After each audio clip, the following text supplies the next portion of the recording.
Hello everyone, welcome back. So we were just learning about the decorators in Python in my last videos.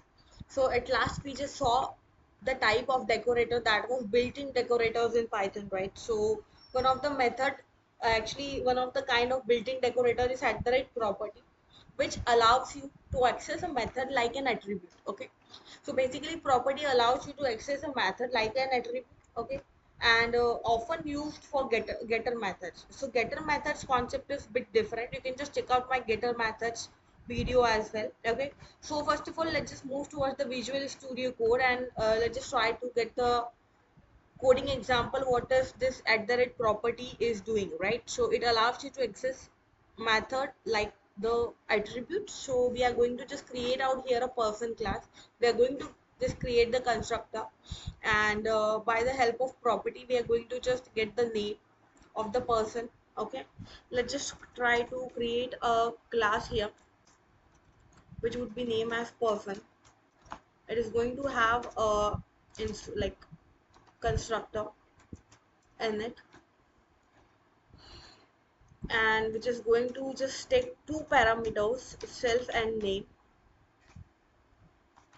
We are going to just uh, use self dot name to get the name. I mean, just to give the name. Here I'm going to just use the at the rate property so that I can just try to get my name. I'm just going to give a actual function which is def name, going to pass the self parameter,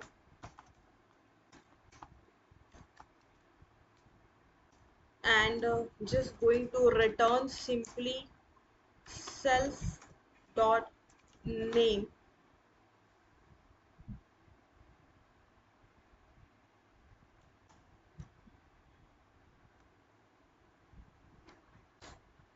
So here I'm going to create out a variable p,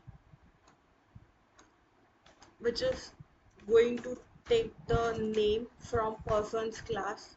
I can just pass my value by the help of class, and simply going to print out my p dot name. That's all. So yes, self dot name should be space name. Okay, so I guess I need to save it again, and if I'm like going to just run it, I got the name as Kajal, right? So what I did basically, I've just performed out, I created the person class, created the instructor, which is going to take the self parameter and name parameter. By the help of self dot underscore name, I have just taken my name, okay, and I have just given my original function, which is a name function, which is going to just return my self dot underscore name. Okay, and this name would be went from here to here and here, right? So I hope you guys understood the concept. Thank you so much.